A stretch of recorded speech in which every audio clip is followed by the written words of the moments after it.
Peace, family. You tapped into the DOA TBM. Don't forget to like, share, and subscribe for more content and updates.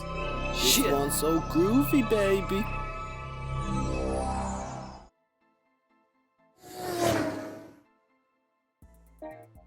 6 years ago now, Shamima Begum left her home in East London for a new life in war-torn Syria. She would become infamous worldwide as an ISIS bride. She is now desperate to come home from the Syrian detention camp where she's being held. But the Home Office has revoked her British citizenship, and the courts have refused her appeals to come back. We're going to be speaking to her in her first live interview in just a moment. We can cross now to the Al-Roj camp. Shamima, there is already furious reaction to your presence on the programme, and I'll tell you the reason why. Because when someone goes to join ISIS, they are considered a terrorist. Is that a fair description of you? No, I don't think so, because the reason I came to ISIS, to Syria, was not for any violent reasons, not because I wanted to be a terrorist. It was because I thought I was doing the right thing as a Muslim, and I did not want to hurt anyone, in Syria or anywhere else in the world. So. Yes, there we see, guys, a brief introduction. Shamima Begum, definitely been a controversial issue. Definitely let us know your thoughts in the comments. We're going to be joined by Aston Walker, who's going to be giving his thoughts on the situation and scenario. So just looking at that introductory clip, it's been reached with an inundation of dislikes. People definitely weren't in support. I've seen her on the show or hearing the interview. But, I guess people definitely want to hear her side of the story. She'd introduced a new look. I think the last time we'd seen her, she was in the Islamic hijab and stuff. And she said she felt going to Syria was being, a good Muslim and stuff. And she wasn't going under any violent pretenses. So we're going to see if we get a bit of a clip from Aston Walker to give you an introduction to this guy. Aston Walker. I was born in Paddington, London, 1970. I believe Jimi Hendrix's Voodoo Child was #1, thanks to the power of Google. I have 2 younger brothers, quite a large family on both sides. My mum's from Barbados, dad's from Jamaica. My dad converted to Islam in the 70s. He was a Rasta prior to that. Grew up in a suburb of Birmingham known as Shard End. It's quite informative in the sense that we grew up near a lovely park, but like the houses are really grotty kind of thing. The masonets have knocked them down now. It was a predominantly sort of a Caucasian white sort of area, so we did tend to stand out, obviously, clearly. And there's a few other sort of West Indian families scattered around. And so all intents and purposes, broadly, an enjoyable sort of childhood. Lots of interesting things going on. Obviously, it was the times of youth clubs, and went to local schools there, and kind of enjoyed it. Yeah, I would say religion played the role in the sense that we're a predominantly Christian family, I would say, but it wasn't sort of like rigorously enforced, so to speak. We went to Sunday schools. There was sort of a local church group that we sort of used to congregate for clubs and so forth. But it wasn't really like, it didn't sort of loom large sort of growing up. But the one thing that I do remember is my dad taking me to a mosque, and I remember praying at home. I was sort of like, I was about 6 or 7, and that had a lasting impression, because when I went to senior school and I met sort of Muslim brothers from Smalley, I'd always identify as a Muslim, even though I wasn't sort of practicing it, but I would identify as a Muslim. My teenage years were fraught with all sorts of calamitous incidences that sort of were born of me really sort of like, because my father left when I was sort of like 8. Well, he got deported, and my life sort of was very much influenced by the sort of predominantly sort of gang sort of football hooligan culture, of which I was a fringe participant. Others may disagree, but that's my story and I'm sticking to it. So, and sort of like the subcultures that were quite predominant in the area. Car theft was a big feature. That was a major feature.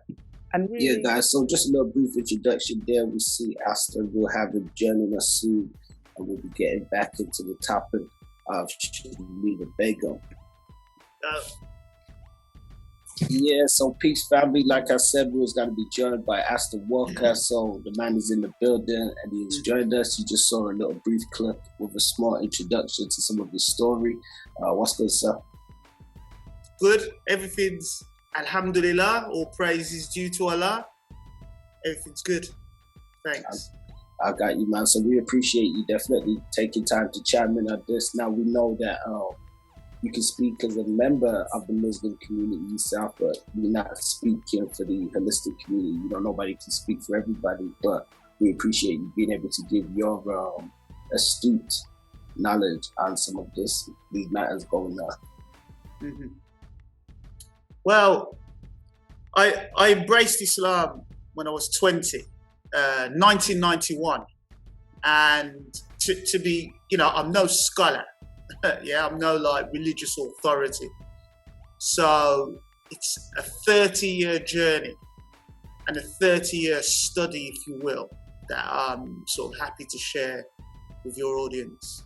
Yeah. No, that sounds good. I mean, one of the things that people had asked us to sort of do is delve into or decipher, I guess, some of the understanding, I guess in the complexity of Islam, but taking, you know, recent events which we've seen with the story of Shamima Begum, there's been a proportion of people saying, well, you know, in her case, she had said that she went out to Syria to practice Islam. She didn't go out there to be a terrorist, but there seems to be a bit of disconnection with what I guess people are seeing or how things sort of winded out. So I'm going to play a short clip of this interview she did this morning, and then we're going to sort of chime in on it. So, can you explain what you mean by wanting to do the right thing by leaving your family and going to join a death cult? We're going to be interrupted by an ad, but at the time, firstly, I did not know that it was a death cult. I thought it was an Islamic community that I was joining. And at the time, I had just recently started becoming very religious. And I was being fed a lot of information on the internet by people in ISIS telling me that I need to come because I can't be a good Muslim in the UK, and that my family will only drag me down with them. You were 15. So wait, before we get back to this, you know, we want to take a short excerpt from that because she speaks on, you know, wanting to be a good Muslim and it being purported that you can't be a good Muslim within the UK. You yourself, as a practitioner of Islam, how do you feel to that statement? Well, okay. It's quite a lot to unpack there in that statement. Now, the thing is, Islam, when you look at the Quran, if we go back to the real basics, it starts with Bismillahir Rahmanir Rahim. So the rough translation of that is with the name of Allah, most gracious, most merciful. So let us be merciful and generous. She's a very young woman. She's had a very traumatic experience. She was sort of, how should I put it, brainwashed, for want of a better word, you know, very young and vulnerable young woman. And clearly there's the question of mercy. Yeah. So Islam, merciful Lord, and it behoves us as individuals, whether Muslim or non-Muslim, to extend some sort of like calm, level-headed empathy. So it's more about empathy. Good. Now to the point of practicing Islam in the West. Now, when the Prophet Muhammad, peace be upon him, was entrusted with his mission in Mecca, he was surrounded by, he was in a state or surrounded by people who positively hated him. Yeah, I mean, he was oppressed. He had camel feces and stones flung at him by the youth. And he was basically, his followers were terrorized, tortured, and murdered. So we can clearly put to bed the lie that you can only be a Muslim in this area or that area, because the whole initial sort of mission of Islam began in very oppressive, dangerous circumstances. And the Prophet endured. His family, the Ahlul Bayt, which is Fatima, Hassan, Hussein, and Imam Ali, the Prophet's cousin, they endured, you see, to where obviously the stage where now in the contemporary 21st century, people can learn about Islam and learn about its fundamentals, etc., etc. So slightly disingenuous of what she was saying there, but again, just to clear up the myth, Islam, being a Muslim, ironically, paradoxically, is compatible with living anywhere. You see, so yeah. Yeah, no, that's interesting. And we've been growing up within the UK. I don't feel as though it's that anti-Islamic. We see a lot of stores, a lot of businesses, a lot of members of the community who follow the Islamic faith, and they've lived here for years with pretty much no issues. I would say some things were greatly exasperated after 9/11, where after that, I can't really speak from the shoes of somebody else if they say they experienced, a bit more people putting their noses up at them and stuff like that. But, me as a black man, I think, we experienced that across the board in different capacities. But, to kind of get back to the topic of this, let's check back a little bit more of this clip. When you left with your two friends, are you saying here, based on that last answer, Shamima, are you saying that you were groomed? I think, yes, I was groomed and taken advantage of and manipulated into coming, yes. And what did you think you were going to do when you got... Because most 15-year-olds don't know. Yeah. So it's all right, we've got a bit of a delay on this, so we're going to talk over each other from time to time. That's just going to happen. What did you think you were going to do when you got to Syria? What were you expecting to do? What were you expecting to happen to you? Just get married and have children and live a pure Islamic life. But you must have known what was going on in Syria, that there was a full-scale war going on, and that ISIS was attempting to basically colonize the Middle East through acts of brutal terror. I mean, you must have known that. I did not know that there was war. I knew that there was war, but not in the places where women and children were living. I thought where I was going, it would be safe for me and for any children I would have. And I did not know that ISIS is, take over the world. I just thought they wanted their small piece of land where they could live an Islamic life. Well, let me ask you a core question here then, Shamima. Are you asking the British people to forgive you? And if you are asking the British people to forgive you, why should we? I am asking the British people to forgive me because I made a mistake at a very young age. Most young people don't know what they want to do with their lives, and they are very confused, and they can easily fall into things like this. And I know it's very hard for the British people to try and forgive me because, they've lived in fear of ISIS. They've lost loved ones because of ISIS, but I also have lived in fear of ISIS, and I also have lost loved ones because of ISIS.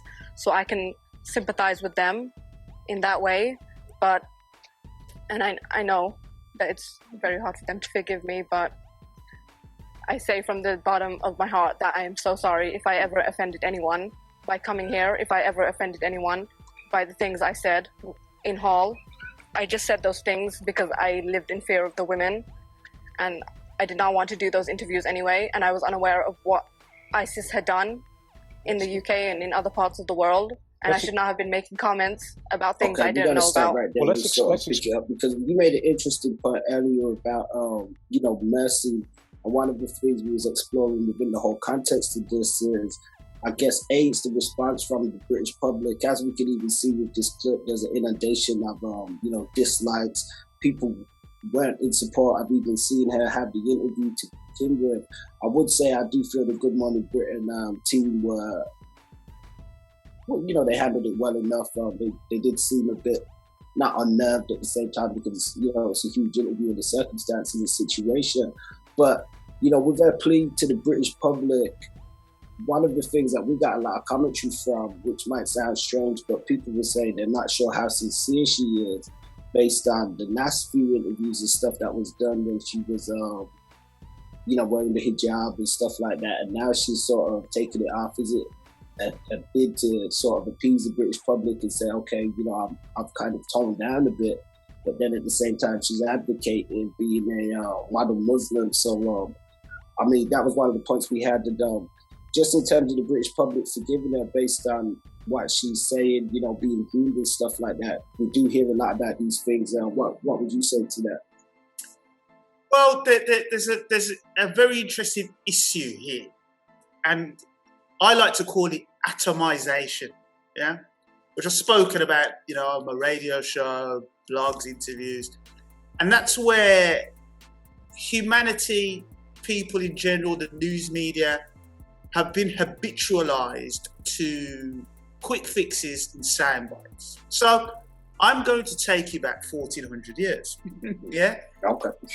Now, when the Prophet, peace be upon him, was alive, he, as I mentioned earlier, he was being terrorized by the Bani Umayyah and the hypocrites, or the munafiqs.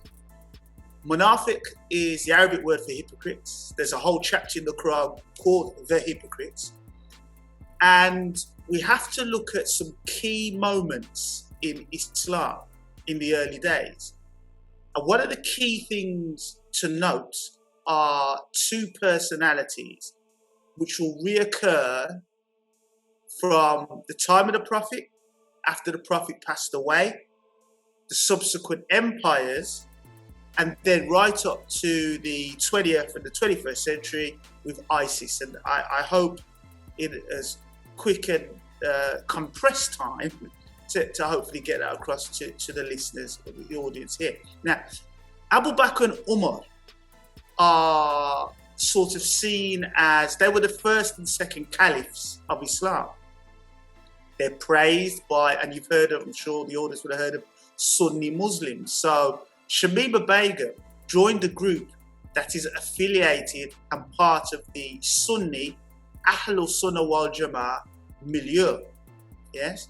So that's what she's part of. That's what ISIS is part of. Ibn Taymiyyah, Ibn Abdul Wahhab, these sorts of personalities, Abu Hanifa, etc., etc. So that's the sort of strand. And this all goes back to Abu Bakr and Umar, who were companions of the Prophet. Now, as to their companionship, as to their personality, and again, I'm only quoting from the history book, so any listeners here jumping up, getting all emotional and riled up and want to kill Aston Walker or whatever, do as you please anyway. You know what I mean? We don't have any listeners like that, but we know there's fringe people out there that, as you said. Exactly. And I'm more than equipped. I'm no tough guy, but I've certainly made a contribution, yeah? So the issue at hand is Abu Bakr and Umar were two hypocrites. They were non-believers in Islam, according to the history books. How do we know this? We know this by their belligerent attitude towards the Prophet. Their daughters married the Prophet and treated the Prophet terribly. And again, I'm a Shiite Muslim. I'm a follower of the 12-hour Shia Muslim madhab. So to get my biases out there in the open. So we know, for example, these two personalities and their daughters made the Prophet's life hell. Let me give you some examples. When the Prophet was sort of dying, was passing away, there's a famous chapter in Sahih Bukhari, the calamity of Thursday, or the calamity of the pen. So the Prophet's on his deathbed. This is 11 after the Hijrah. So you can get some sort of perspective there for the more historically astute. and historically accurate. So the Prophet's on his deathbed, and he asked for a pen so that he could write down his will. Now, these two personalities, one of them, Umar, called the Prophet delirious. Yeah, he said he was delirious. So that's how much faith he had in the mission that the Prophet was entrusted with. And this caused such a commotion because you had two factions. You had the faction that loved the Prophet and his family, Imam Hassan, Imam Hussein, Imam Ali and Fatima. And then you had another faction, the Sunnis and the Ahlul Sunnah and ISIS, who hated the Prophet and his family, you see? Okay. And this is what GMB or BBC, because they're very knowledgeable, we've got personalities like Hamza Yusuf, Timothy Winters, Dr. Timothy Winters at Cambridge. They are fully briefed on the nuances and the differences and the history. Us mere lay people will struggle. But I can assure you that GMB, the BBC, know all that what I'm telling you and then some. Yeah. Of course. So, you know, let's just get that out there. Yeah? But they're not. Do you feel they're not laying that out to the public?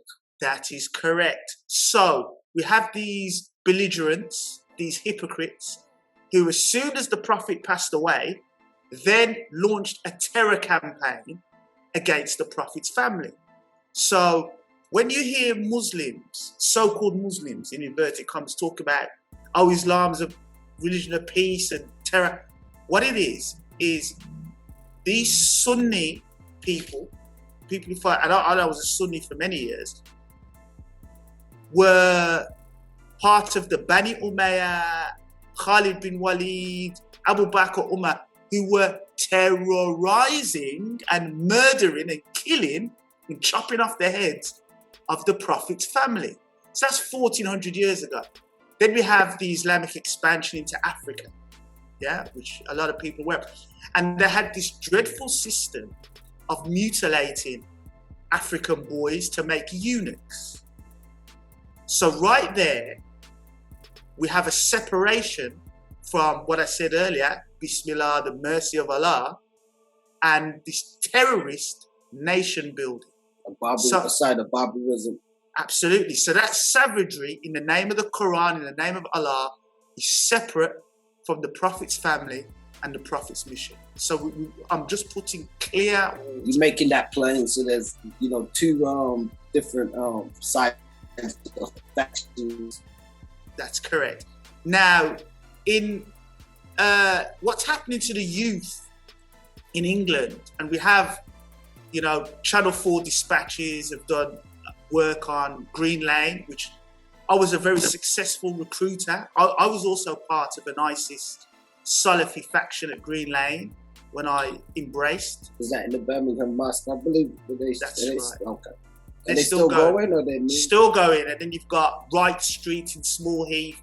I know the personalities there, the lead personalities there. I also brought them to Green Lane. I'm the guy. Okay. Yeah, Musa.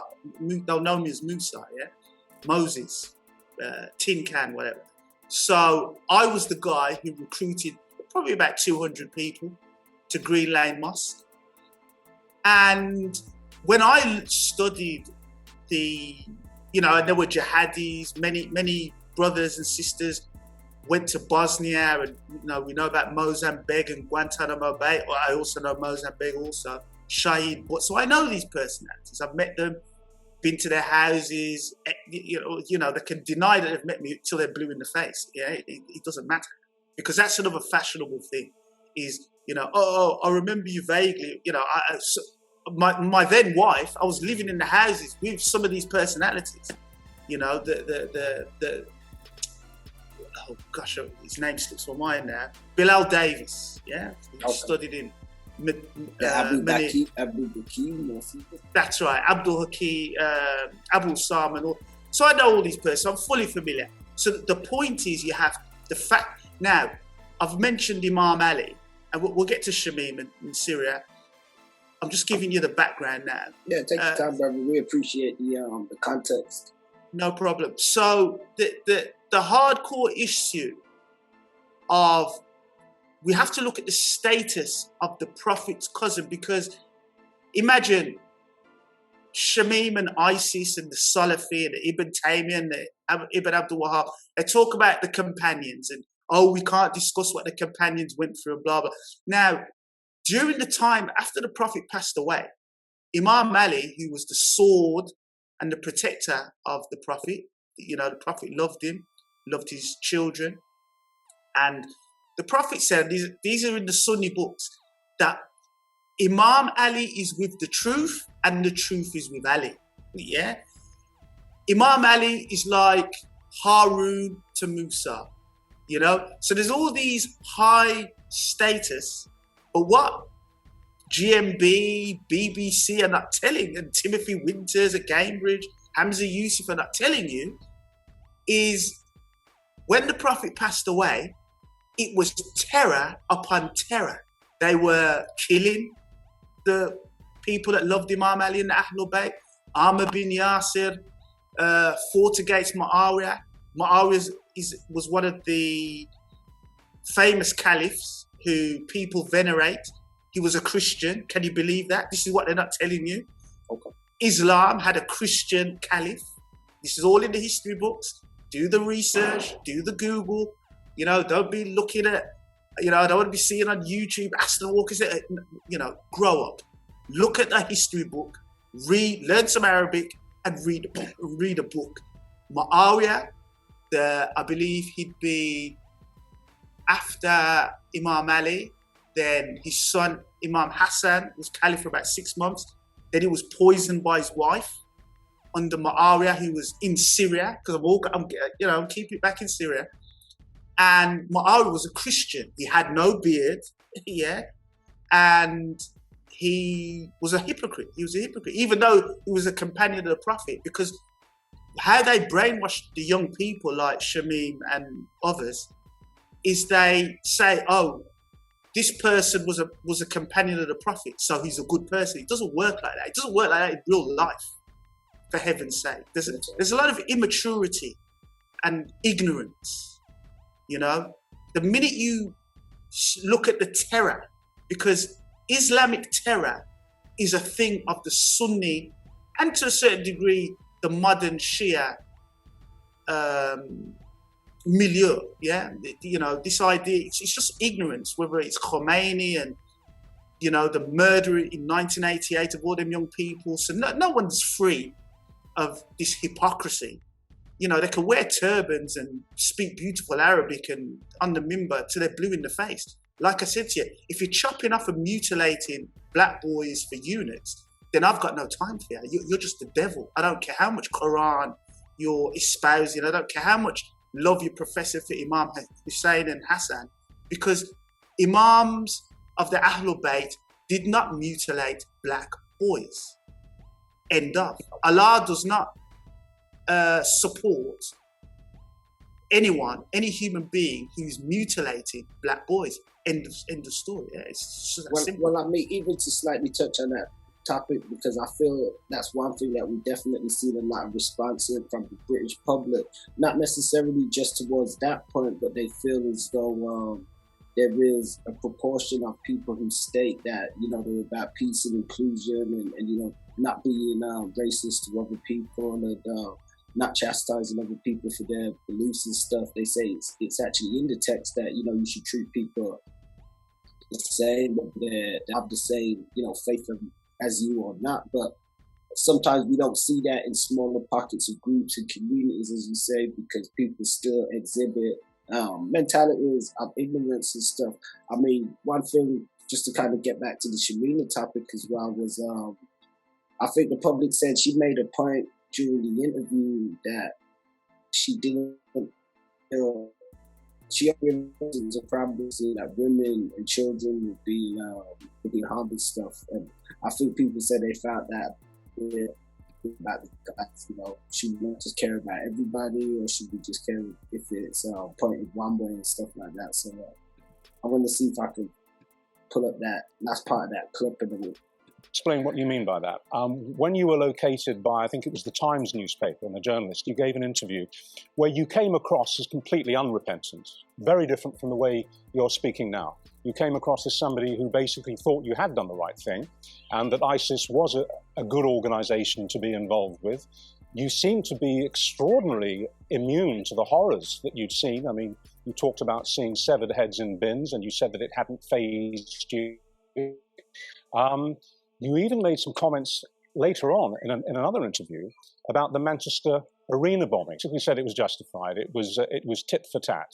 That because ISIS were being bombed by various parties, it was reasonable for ISIS to bomb back. What do you think about, and what do you say about that now?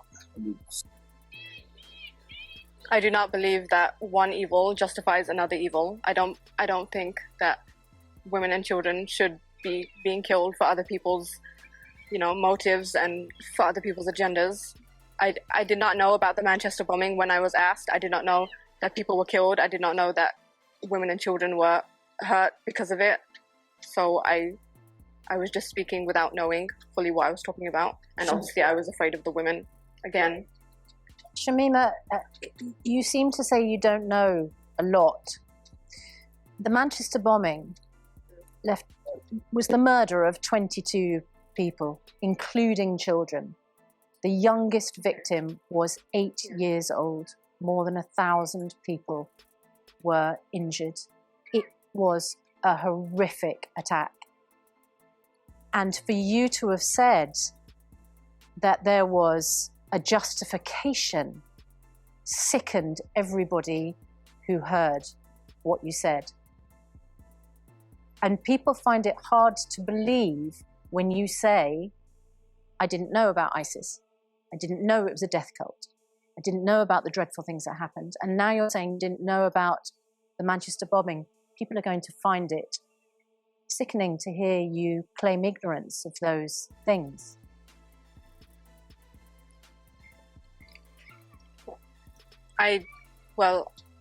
When I was 15 and I was doing my research on ISIS, most of the research I was getting was from people online in ISIS, because I thought that would be the most reliable source because they're in ISIS, and they were feeding me a lot of lies and they were giving me a lot of excuses about the things that maybe I was seeing on the media, like the attacks and things that ISIS were doing in Syria and Iraq.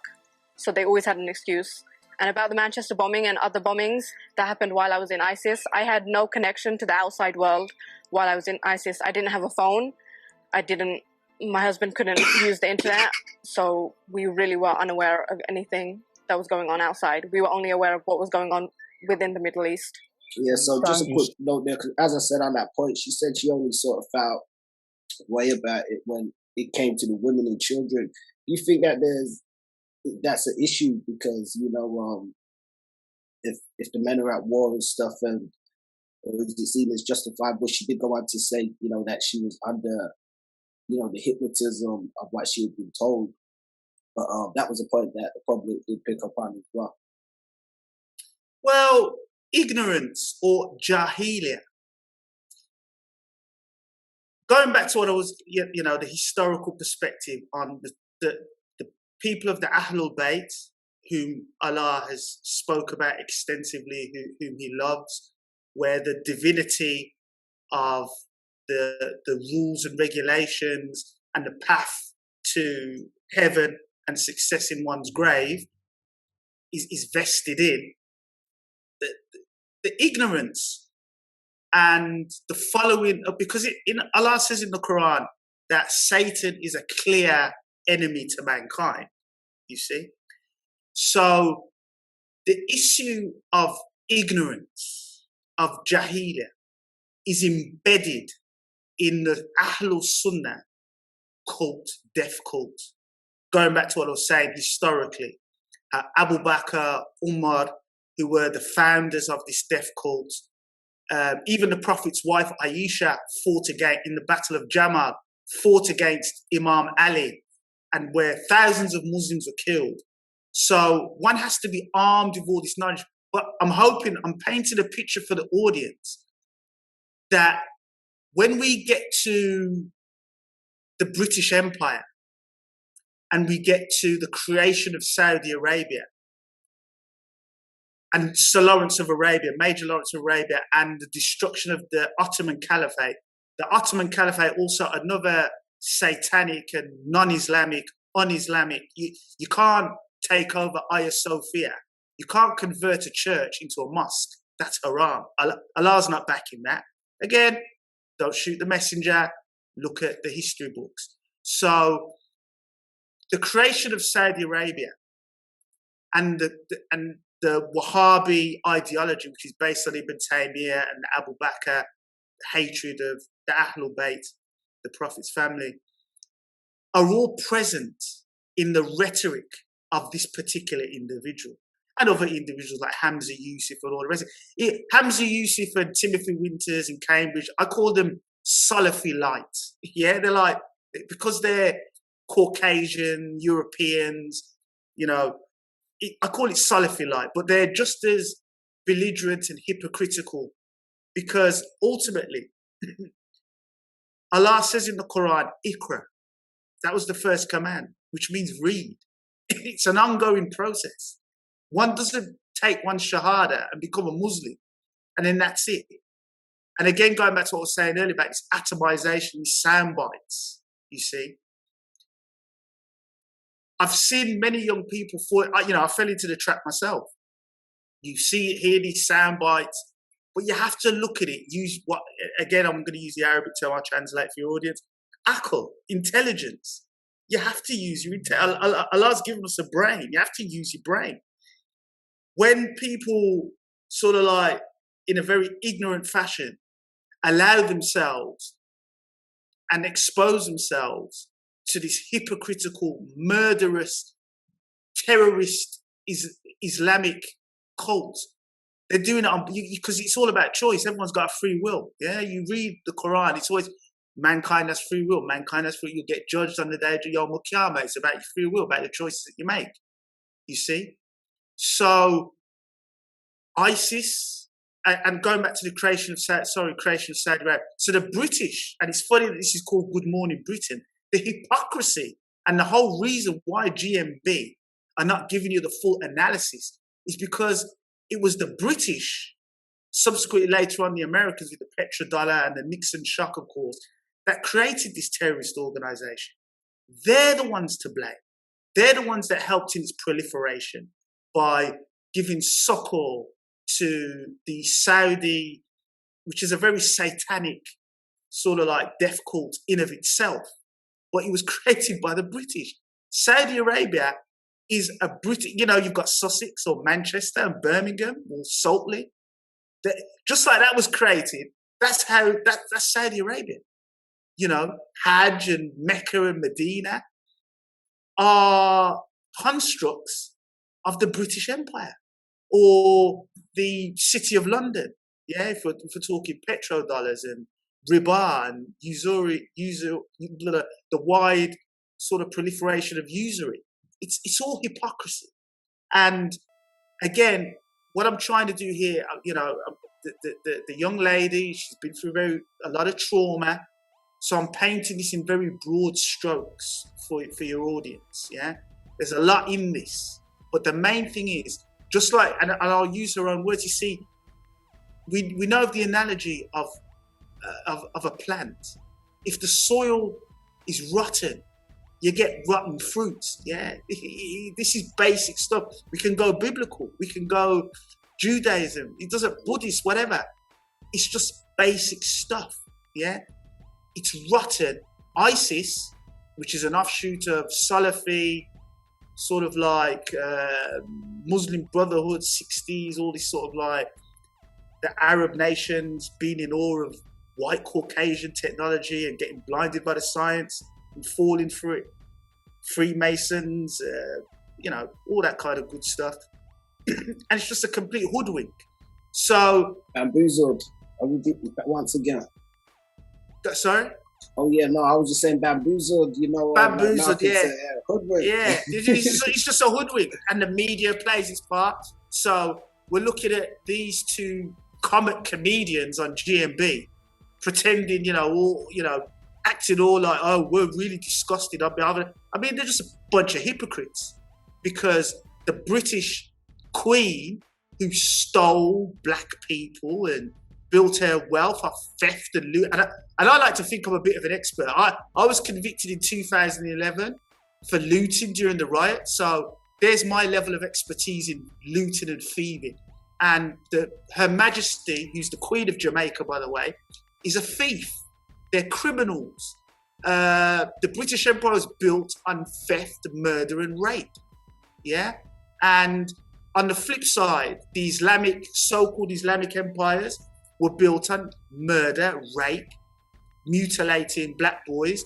And what the picture I'm trying to paint here is all that murder and destruction and creation of Saudi Arabia, all that hypocrisy and murder is in these individuals that obviously follow that cult. Right? How do I know? Because I was a Salafi. I was part of this. So I know exactly what it's like. I've still got friends who are Salafis and all the rest of it. But all this stuff resides in the heart, it resides in the mind, and one has to purify oneself. One has to embrace the journey, do the research, read some history, and be humble, you know? And then you'll get over it. But as far as this theatre of Salafis and, you know, we can't have GMB in a London studio where a stone's throw away is some Saudi ambassador in a casino, yeah? Just gambling away. But he's okay, but he's got exactly the same ideology, reads exactly the same books as ISIS. So it's all a big theatre. It's all a big charade. I see right through it. Hopefully, any of your listeners to this will have, you know, again, I'm no scholar, you know, I'm no learned, but let me break it down like this. She's live from Syria. I went to Syria, Damascus in 95, 96. I was there for 3 months. And I just sort of come out of the whole Salafi thing. It was doing my head, it was getting on my nerves. The people, Abu Muntasir, he was some jihadi, I think he's reformed now, but all these sorts of people who were getting on my nerves, talking about jihad, it was the Bosnia thing. And I said, look, mate, Al-Qaeda as well. I said, look, mate, I'm no one's cannon fodder, yeah? I put in work, you know, as an ex-Zulu, as a football hooligan on the fringes in town. I know what's what, yeah? And I said, I'm not going to be no one's cannon fodder. So I said no. And then I went to Syria. And Syria is a bar, just like Iraq. And again, many listeners would have got this through all the BBC and ITV propaganda, Channel 4 propaganda. Iraq and Syria are Baathists. They're socialists. It's Marxists, you see. It's secular. It's got nothing to do with Islam in that respect, yeah, as we've already discussed with the Sunni, Shia split, etc., etc. So, Hafiz al-Assad was still president there, big cheese, and I met some Algerian Salafis, you know, very murderous bunch. Yeah, I mean, these are, even just the way they talk was like they were going to kill each other. Very murderous Salafis with the ISIS, so, and their history, you know, do look it up on Google. It's very murderous, very terrible. The point being, I'm out there in Syria, and there's a scholar by the name of Dr. Saeed Ramadan al-Bouti. And Sheikh Bouti was known as the scholar of the Levant, so Lebanon, Syria, you know, all that sort of region. Big scholar. And these Salafis used to take me to the Umayyad Mosque, the main masjid in Damascus, and I'd listen to the sheikh. My Arabic wasn't brilliant. I mean, it's not good now, but now this sheikh was in his 80s then, probably, but he was so humble. But he was a Sunni scholar working with a Shiite offshoot, which are Alawites. So again, I'm going back to that idea of unity, of mercy, even though people have got, like what you said as well, about even though there's a famous saying from Imam Ali, peace be upon him, where he says, look, just because you're a Muslim, non-Muslims are your brothers in humanity. Very famous statement, yeah? So that's what I live by. You know, if we don't share the same religion, you're still my brothers and sisters in humanity. You're still my neighbor. You have rights over me, you see? And that's very much what the Ahlul Bayt that was their message, as opposed to Abu Bakr and Umar, which was kill, kill, kill, kill, and kill, yeah? And, okay, going back to Syria, so this great sheikh, I had the good fortune to be invited to his house. So I actually met Sayyid Ramadan al-Bouti, Dr. Sayyid Ramadan al-Bouti. And he was just a very humble man. He was just great. He told me to stay in Syria. The wife at the time was expecting twins. I mean, big girls now, you know, granddad, of course. But at the time, you know, I had to dip back to Britain. Now, fast forward, I think the latter part of 2012, 2013, I forget which, they blew him up. So they assassinated him. It's on YouTube. You know, when the revolution in Syria with ISIS, going back to Shamima, you see? And what alarmed me was at the funeral, at the janazah of Sayyid Ramadan al-Bouti, no one claimed responsibility. There was no major investigation. Remember, this was a big scholar. Yeah, I mean, huge scholar. He was an intellectual heavyweight. No one's investigated. I still ask the question, who are the killers? Where's all whether you're Iranian, whether it's Hezbollah, whether it's the Muslim Brotherhood, whether it's even Saudis, whoever. Why haven't you investigated this murder? Where's the care? You know what I mean? It's like no one cares. I care. I still remember the sheikh. He was good to me. So that's what I'm trying to say about this murderous sort of vein that's in this Islamic milieu, whether it's Shia, whether it's Sunni, whatever. You know, and again, it's separate from the Ahlul Bayt, which ISIS, CIA, MI5, GMB, BBC, on my research, my 30 years of research, this is just a continuation of the hatred for the Prophet and the Prophet's family.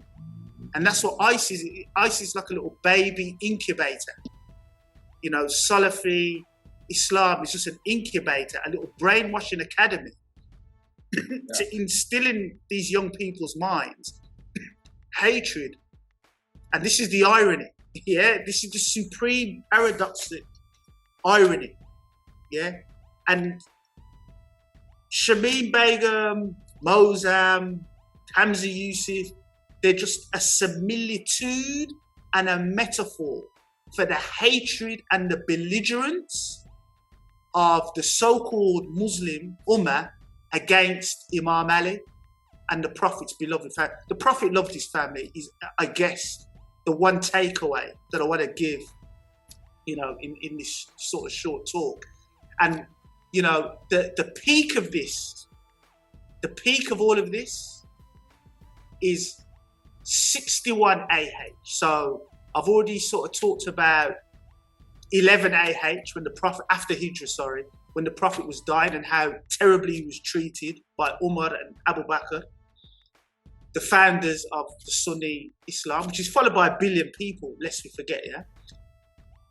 But where this all crystallized was when the Prophet's grandson, Imam Hussein, and, you know, I mentioned Muawiyah, the Christian caliph, which may shock a lot of people.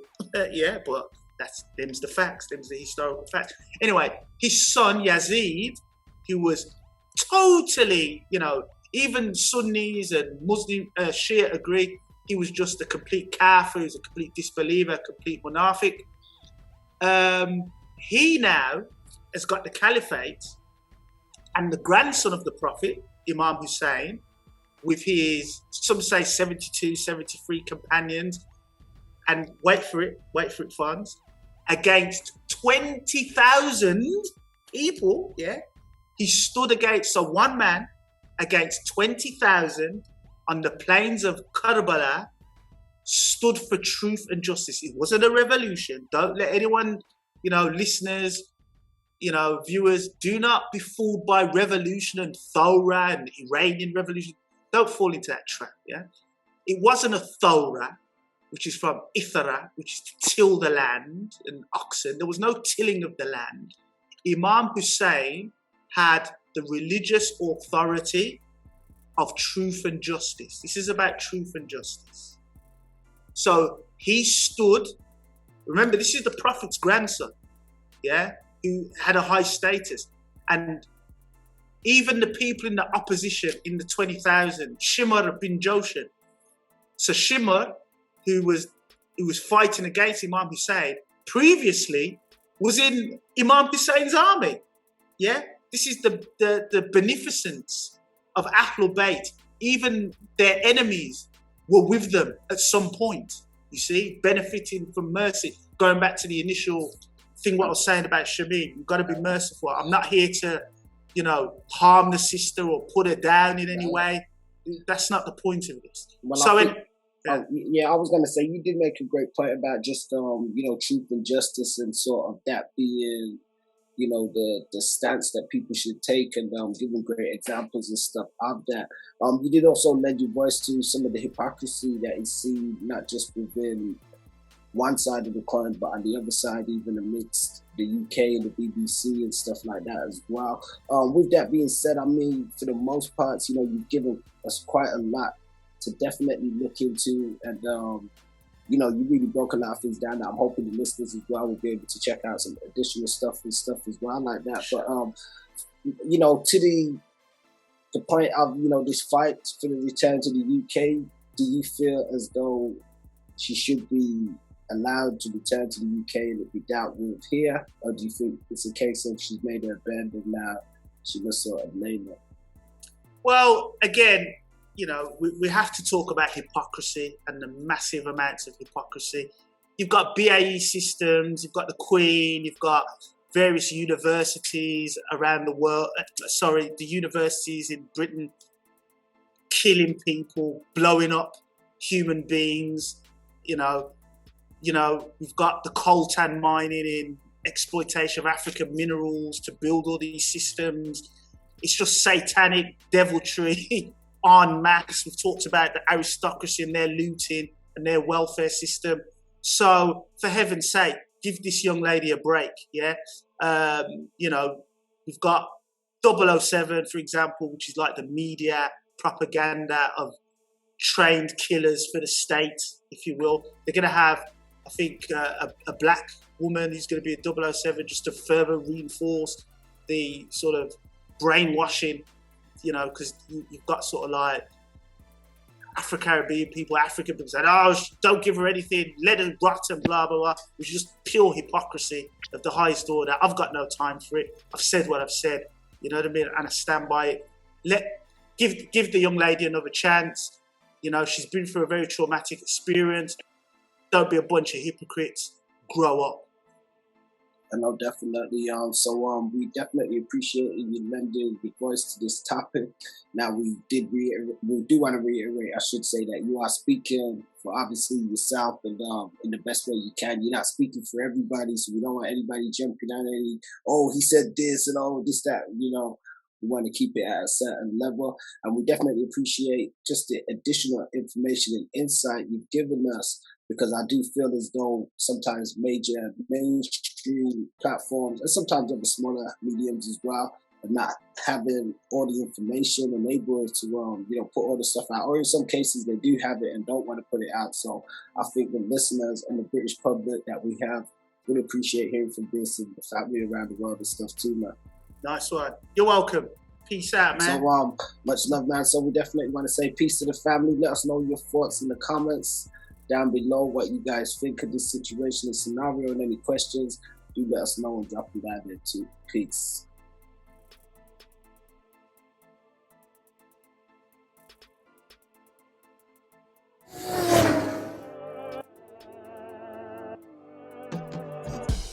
Peace, family. Don't forget to like, share, and subscribe, and check us out on abouttheonline.com. Don't forget to check us out on Facebook for exclusive playlists and social media for all different types of segments and content.